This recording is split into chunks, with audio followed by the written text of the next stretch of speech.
El Cartel de Medellín fue una organización delictiva que vio su nacimiento en 1976 cuando sus principales líderes Pablo Escobar, Gustavo Gaviria, Carlos Leder, Gonzalo Rodríguez Gacha y los hermanos Fabio, Juan David y Jorge Luis Ochoa deciden asociarse en la producción y distribución de cocaína. Se dice que de cada 10 personas que consumían la droga en los Estados Unidos, 8 lo hacían con droga proveniente del Cartel de Medellín. Uno a uno fueron cayendo sus miembros hasta que en 1993 el último de ellos, Escobar, sería abatido por el bloque de búsqueda dando fin al tan poderoso cartel. ¿Cuál es el origen del Cartel de Medellín? El Cartel de Medellín, nace a finales de los años 70 de la necesidad de los barones de la droga que en principio compartían canales de distribución del producto de aliarse para enfrentar la ofensiva del Estado colombiano que había asumido como política el combate a toda actividad de producción y distribución de drogas ilegales. Para esos años, el mercado se vio en la obligación de evolucionar hacia otros productos. Se creó la necesidad de sustituir la marihuana que había sido el pionero para el inicio de la actividad, pues la planta de cannabis había empezado a ser cultivada en el principal mercado de los Estados Unidos con cierta permisividad de parte de sus autoridades. Sin embargo, ya el mal estaba hecho. La distribución del derivado de la hojita sagrada fue el origen de una fortuna considerable para aquellos que tomaron el riesgo de iniciar el negocio, y esto sirvió como inversión inicial para montar la infraestructura del nuevo producto, la cocaína.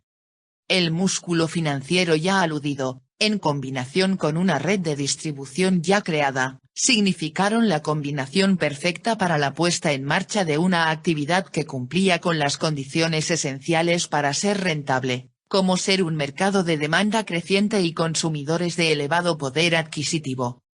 El costo de importar la pasta de coca y producir el alcaloide era relativamente bajo, sin embargo, el precio para el consumidor final era increíblemente mayor, de rentabilidad infinita, lo que ocurría por dos razones básicas.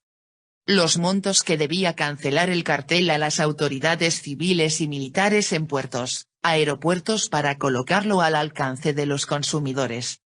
El carácter ilegal de la misma, derivado de las penas elevadas que contemplaban las leyes que se fueron aprobando en los distintos países, elevaba sustancialmente el riesgo, por lo tanto, la rentabilidad debía ser muy alta para compensar la posibilidad de ir a prisión y pagar sobornos en el sistema judicial para conseguir penas leves o sentencias absolutorias. ¿Cómo operaba el Cartel de Medellín? La materia prima para la fabricación de la cocaína es la pasta de coca, la cual era importada de Ecuador y Perú, ya que en Colombia no era sembrada para ese momento.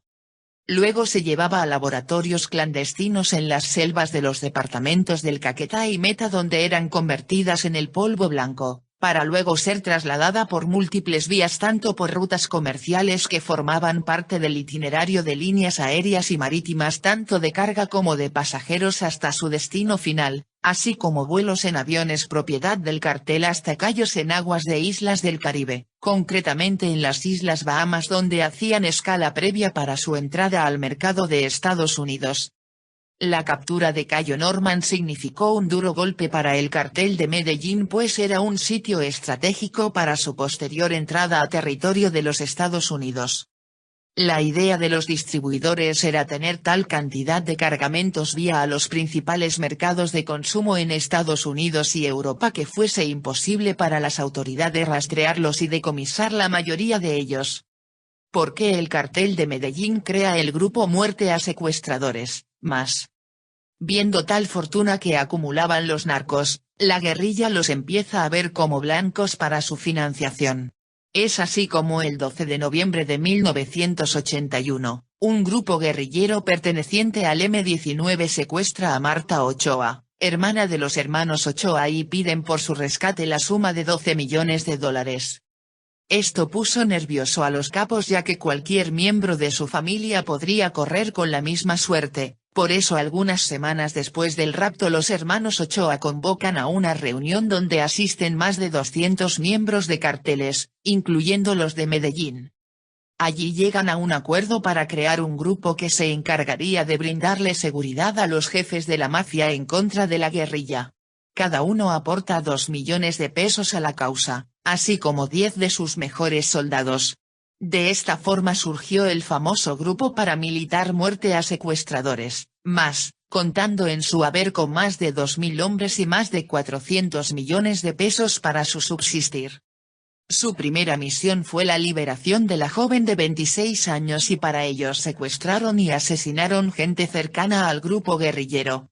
Los del M-19 no pudieron con semejante ofensiva y no les quedó más remedio que liberar a Marta Ochoa el 16 de febrero de 1982. El cartel de Medellín le declara la guerra al Estado. El 7 de marzo de 1984. El gobierno colombiano le daría un duro golpe al cartel de Medellín y al narcotráfico, cuando lograron desmantelar uno de los más grandes complejos de producción de la droga llamado Tranquilandia. Le dieron ese nombre por la tranquilidad con la que operaron allí durante años. En respuesta, el cartel asesina el mes siguiente al ministro de Justicia Rodrigo Lara Bonilla. La muerte del ministro hizo que el presidente Belisario Betancur tomara cartas en el asunto y diera rienda suelta a una grandísima presión en contra de los narcos, los cuales viéndose acorralados deciden huir a Panamá. Desde allí comienzan a negociar una rendición pacífica a cambio de legitimar sus capitales y de no ser extraditados. Todo marchaba por buen camino hasta que la información se filtró a la prensa, originando un escándalo sin precedentes que puso punto final a todos los intentos de negociación. Meses después Pablo y compañía regresan a Colombia donde inician una escalada de acciones terroristas para obligar al gobierno de la nación andina a negociar su coexistencia y tolerancia a sus actividades ilegales. El cartel de Medellín fue responsable del asesinato del director del periódico El Espectador Guillermo Cano y del candidato presidencial Luis Carlos Galán, quien había manifestado su voluntad de combatir sin cuartel a la organización criminal. Además de las personalidades mencionadas también cayeron abatidos jueces, alcaldes, oficiales militares y policiales que trataban de obstruir sus planes. Se les atribuye la toma del Palacio de Justicia en Bogotá, del estallido de un vuelo comercial de Avianca con 107 pasajeros a bordo, una bomba en las instalaciones del diario El Espectador, entre otras acciones en el marco de este conflicto bélico de unos civiles que adquirieron tanto poder y recursos que se atrevieron a enfrentar el poder institucional del Estado. Causas de la guerra entre el cártel de Medellín y el de Cali. A principios de los años 80 no existía ninguna guerra entre el cartel de Medellín y el cartel de Cali. Este último de la mano de los hermanos Rodríguez Orejuela le compraban cocaína al cartel de Medellín. Cuando empieza todo el problema con la extradición, ambos carteles deciden combatirla conjuntamente y llevan a cabo diversas acciones como lanzar volantes a estadios de fútbol desde un avión con la famosa frase "preferimos una tumba en Colombia que un calabozo en los Estados Unidos". El inicio del conflicto. Cuenta Popeye, ex sicario de Pablo Escobar Gaviria, que el problema entre ambos carteles se inicia cuando Jorge Luis Ochoa y Gilberto Rodríguez Orejuela son deportados a Colombia desde España a mediados de 1986 donde estuvieron presos por año y medio. Ya en Colombia ambos narcos llegan a un acuerdo donde ninguno podía salir de prisión primero que el otro, ambos tenían que salir al mismo tiempo. Jorge Luis Ochoa decide romper el pacto y logra salir de prisión originando que los Estados Unidos comenzaran a presionar al gobierno colombiano para que extraditaran a Rodríguez Orejuela, quien tuvo que pagar una millonaria suma en sobornos para poder quedar libre. El conflicto se agrava. Para ese mismo momento en Estados Unidos se encontraban presos Alejo Piña, hombre del cartel de Cali y Jorge Pavón alias El Negro, hombre del cartel de Medellín. Piña sale primero de prisión, y ya en Colombia por petición de Pavón va y visita a la familia de este para ver cómo se encuentran. Este se enamora de la mujer de Pavón y se queda viviendo con ella. Cuando Pavón sale de prisión y regresa a Colombia, llega a casa de su familia sin sospechar que ésta le era infiel con su amigo. Tiempo después, saliendo de un estadio de fútbol recibiría 12 disparos propinados por 2 sicarios. Milagrosamente queda vivo. Escobar y Pavón logran capturar a los sicarios y por medio de torturas averiguan que Alejo Piña fue el responsable del atentado. Pavón le dice a Pablo que Piña trabaja para un hombre de Cali llamado Elmer Buitrago alias Pacho Herrera. Pablo Escobar se comunica con los hermanos Orejuela, les cuenta lo sucedido y les pide que le entreguen a Pacho Herrera. Escobar estaba confiado que así sería ya que meses atrás y por petición de los hermanos, sus hombres habían dado de baja a un narco que era enemigo de Cali. Los hermanos le dicen a Pablo que no se preocupe que ellos le entregarán a Herrera, sin embargo, con lo que no contaba Escobar es que Pacho Herrera era uno de los líderes del cartel de Cali, sumamente rico y poderoso. Miguel y Gilberto Rodríguez le muestran a Pacho Herrera una grabación de la conversación que tuvieron con Escobar y le dicen que él lo quiere matar. El conflicto se agudiza. Jorge Ochoa decide viajar a Cali para disculparse con Gilberto por lo sucedido, allí en medio de fiestas y mujeres el caleño acepta las disculpas de Ochoa. Cuando el capo de Medellín se encontraba rumbo a su casa, es detenido por un oficial que pertenecía a la nómina del cartel de Cali y es enviado a la cárcel La Picota donde tuvo que pagar millones de dólares en sobornos para quedar libre y evitar la extradición. Luego va a refugiarse a uno de los escondites donde se encontraba Escobar y le confirma que fue Gilberto Rodríguez Orejuela quien dio la orden para que lo detuvieran.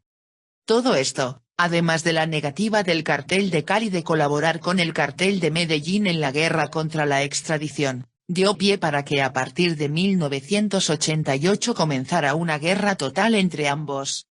Atentados propiciados entre ambos carteles. Son muchos los atentados llevados a cabo por ambos carteles debido a la sanguinaria guerra que los enfrentaba. El 13 de enero de 1988, es colocado un carro bomba al edificio Mónaco por órdenes de Pacho Herrera, el cual estaba habitado por la familia de Escobar. Ningún familiar del capo perdió la vida en el atentado. Luego Pablo Escobar envía a varios de sus hombres a Cali a adquirir propiedades y a familiarizarse con la zona. Le colocan un carro bomba a Pacho Herrera, pero este quedó vivo. El 25 de septiembre de 1990, Escobar envía nuevamente a sus hombres a una finca propiedad de Don Pacho, llegan vestidos de militares y asesinan a 19 personas, sin embargo, el narco se vuelve a salvar. Pablo Escobar ordenaría múltiples ataques a las droguerías La Rebaja que eran propiedad de los hermanos Rodríguez Orejuela, dejando decenas de muertes a su paso. ¿Cómo llegó a su fin el cartel de Medellín?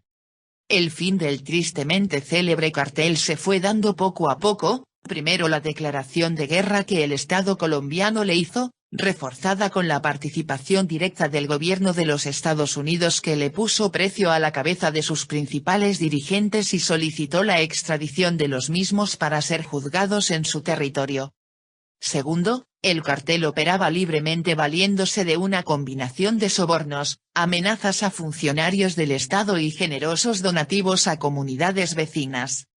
Los tentáculos se extendieron hasta la política financiando las campañas electorales de candidatos a ocupar cargos de elección popular en distintos niveles del Estado, razón por la que se empiezan a tomar medidas represivas por parte de las fuerzas de seguridad y legales por parte de las autoridades que limiten su perniciosa actuación. Tercero, los cada vez más frecuentes decomisos de cargamentos y la captura de colaboradores con el cartel, brindaban a las autoridades información valiosa que develaba rutas y cabecillas involucrados en el tráfico de drogas, destruyendo así sus canales de distribución. Por último, el cartel de Cali forma el grupo Los Pepes, perseguidos por Pablo Escobar, se unen al Estado y comienzan a atacar la infraestructura de los medellinenses y a matar a todo aquel que en algún momento había colaborado con ellos. Gracias a la combinación de todos estos factores y con un elevado costo financiero y en vidas, el gobierno colombiano logró poner fin a las vidas del llamado ministro de Guerra de la organización Gonzalo Rodríguez Gacha alias el Mexicano, de Pablo Escobar y de Gustavo Gaviria, capturar a Carlos Leder Rivas quien fue entregado al tío Sam y poner tras las rejas a los hermanos Ochoa. La disolución del cartel de Medellín significó un alivio para la vida de la sociedad colombiana y dejó una gran experiencia institucional que comparte con otros países que sufren de este flagelo del mundo moderno. ¿Dónde están los miembros del cartel de Medellín actualmente? Como se mencionó anteriormente, tanto Escobar como Gacha y Gustavo Gaviria perdieron la vida durante la guerra contra el Estado. Los hermanos Ochoa llegaron a un acuerdo con el Estado y pagaron una condena de 5 años, quedando libres en el año 1996. Fabio fue el único de ellos que siguió con el negocio tras recuperar la libertad y en 1999 fue puesto nuevamente tras las rejas. Hoy en día, al igual que Carlos Leder, se encuentra en una prisión de los Estados Unidos. El mayor de los hermanos, Juan David, falleció en el año 2013 producto de un ataque al corazón.